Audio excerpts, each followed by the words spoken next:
नमस्कार, स्वागत है आपका। देख रहे हैं आप सी न्यूज भारत। आपके साथ मैं हूं श्वेता तिवारी। खबर कानपुर देहात से है, जहां नववर्ष के अवसर पर उत्तर प्रदेश के उप मुख्यमंत्री केशव प्रसाद मौर्य ने जनपद की 3 अलग अलग विधानसभाओं का दौरा किया। डिप्टी सीएम ने जनसभाओं को संबोधित करते हुए लोगों को नए वर्ष की शुभकामनाएं दी और सरकार की जन कल्याणकारी योजनाओं की जानकारी दी।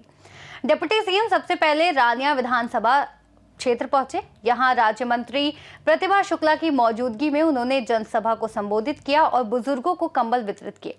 इसके बाद वे सिकंदरा विधानसभा क्षेत्र के राजपुर पहुंचे, जहां नगर पंचायत क्षेत्र में कंबल वितरण के साथ साथ विकास योजनाओं का शिलान्यास किया। इस मौके पर राज्य मंत्री अजित पाल भी मौजूद रहे। आपको बता दें, डिप्टी सीएम ने क्षेत्रवासियों को नववर्ष की शुभकामनाएं दी। इसके बाद उप मुख्यमंत्री भोगनीपुर विधानसभा क्षेत्र के प्रेमा कटियार महाविद्यालय पहुंचे। यहां पूर्व विधायक विनोद कटियार के जन्म दिवस पर आयोजित कार्यक्रम में उन्होंने भाग लिया और उनकी माताजी स्वर्गीय प्रेमा कटियार की प्रतिमा का विधिवत अनावरण किया। कार्यक्रम में कैबिनेट मंत्री राकेश सचान, भाजपा जिलाध्यक्ष रेणुका सचान सहित बड़ी संख्या में भाजपा नेता और कार्यकर्ता मौजूद रहे। सभी ने विनोद कटियार को जन्म दिवस की शुभकामनाएं दी। जनसभा को संबोधित करते हुए उप मुख्यमंत्री केशव प्रसाद मौर्य ने कहा कि भाजपा सरकार गरीबों और जरूरतमंदों के साथ मजबूती से खड़ी है। उन्होंने कहा कि सरकार सबका साथ सबका विकास के संकल्प पर काम कर रही है। उन्होंने मतदाता सूची पुनरीक्षण को लेकर लोगों से अपने वोट की जांच करने और समय रहते संशोधन कराने की अपील की। कार्यक्रम के दौरान डिप्टी सीएम ने प्रेमा कटियार विद्यालय के दिव्यांग विद्यार्थियों से मुलाकात कर उनका उत्साह बढ़ाया। सांस्कृतिक कार्यक्रम में सांसद मनोज तिवारी ने भोजपुरी गीतों की प्रस्तुति दी। वहीं प्रसिद्ध भजन गायिका अनुराधा पौडवाल और उनकी पुत्री कविता पौडवाल की प्रस्तुति ने लोगों का मन मोह लिया। आपको बता दें, कार्यक्रम के अंत में पूर्व विधायक विनोद कटियार ने क्षेत्र की जनता और सभी अतिथियों का आभार व्यक्त किया। आज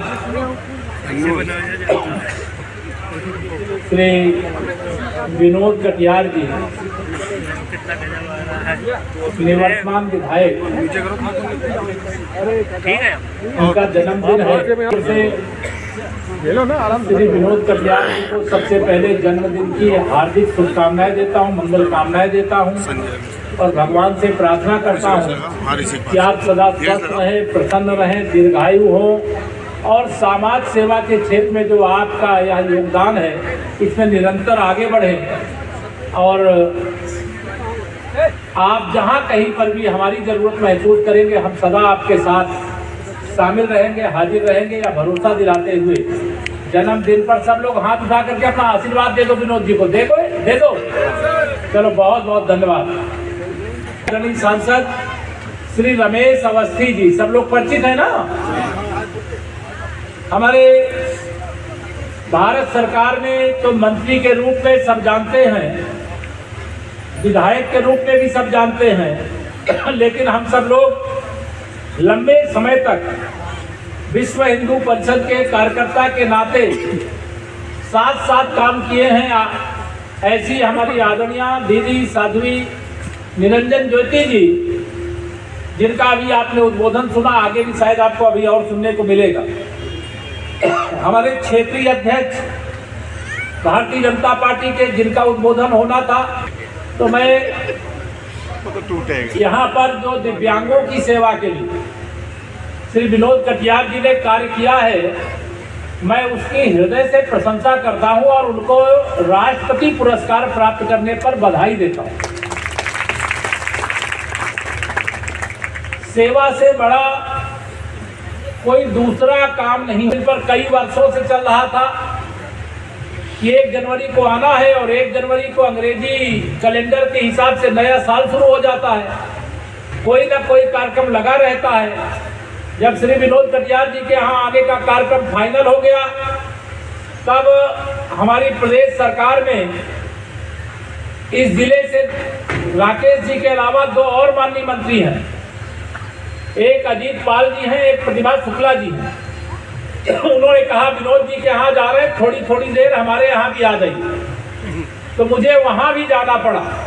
इसे यहाँ जो 4 घंटे का समय देना था, वो 1 घंटे का ही समय दे पाया हूँ। इसके लिए मैं आप सबसे क्षमा चाहते हुए, अभी हमारे महेश त्रिवेदी जी जो विधायक है कानपुर शहर से, जानते हैं आप सब लोग, उनके घर में भी एक दुखद घटना हो गई। वहां भी मुझे जाना था, लेकिन आज मैं वहां नहीं जा पाऊंगा, लेकिन जल्दी ही मैं फिर एक कार्यक्रम बनाऊंगा जब उनके घर पर आकर के शोक व्यक्त करने के लिए भी जाऊंगा। यहाँ पर उपस्थित सभी भाई बहनों, जिस तरह से विपक्ष ने गुमराह किया कि भारतीय जनता पार्टी आएगी तो संविधान खत्म होगा, आरक्षण खत्म होगा, उसी तरह से SIR में तो पूरी ताकत से लगे हुए हैं, लेकिन देश की जनता को गुमराह कर रहे हैं। मैं एक सवाल आपके माध्यम से पूछना चाहती हूँ, क्या भारत के नागरिकों का अधिकार घुसपैठियों को मिलना चाहिए क्या? क्या हमारे भारत के नागरिकों का अधिकार छीनना चाहिए क्या? यदि विपक्ष चाहता कि छीनना चाहिए तो इसका मतलब ये भारत के नागरिकों के पक्ष में नहीं है, वोट बैंक के कारण घुसपैठी चाहते हैं।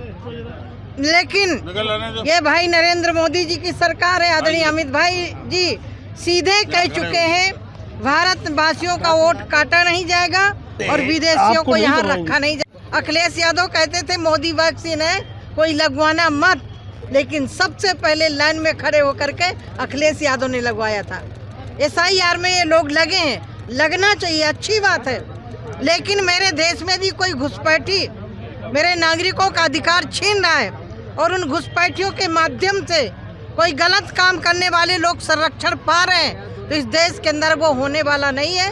गृह मंत्री जी सीधे स्पष्ट शब्दों में कह चुके हैं। और आप यदि भारत के हैं तो 2003 का प्रमाण पत्र देने में आप हिचकिचा क्यों रहे हैं? हम तो 2002 का चुनाव लड़े, लेकिन मुझे भी SIR में जाना पड़ा तो मुझे 2003 का माँ बाप का प्रमाण पत्र देना पड़ा। तो हम भारत के हैं तो क्यों डर रहे हैं भाई? और ये जो बिहार में नारा लगाया था वोट चोर गद्दी छोड़, बिहार में क्या हुआ?